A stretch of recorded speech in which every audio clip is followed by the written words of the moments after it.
জাহান্নামের আগুন আমরা সইতে আল্লাহ পারব না। এত সুন্দর করিয়া আমাদের বানাইয়া কেমনে দিবা আল্লাহ জাহান্নামে ফেলি।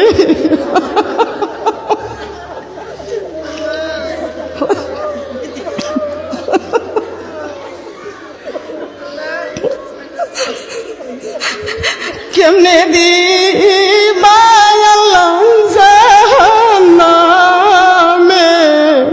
ফেলিয়া। রব্বুল আলামিন এত সুন্দর করে আমাদের হাত পা চোখ কান নাক দিয়েছো রে আল্লাহ।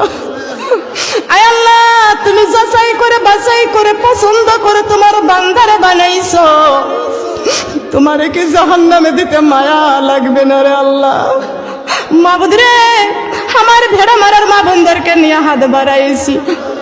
আমার মা বোনরা যারা কোরআন পড়তে চাই না, নামাজ পড়তে চাই না রে আল্লাহ, পর্দা করতে চাই না, আয় আল্লাহ তাদের কলিজার মধ্যে কোরআনের মহব্বত তৈরি করে দাও, নামাজের মহব্বত তৈরি করে দাও রে আল্লাহ। আয় আল্লাহ, আমি কোরআন থেকে আলোচনা করেছি, হাদিস থেকে আলোচনা করেছি রে আল্লাহ। বাবা, আমার আলোচনার মধ্যে ভুল ভ্রান্তি হয়ে গেলে তুমি আমাদের মাফ করে দাও। সবাই বলে আস্তাগফিরুল্লাহ।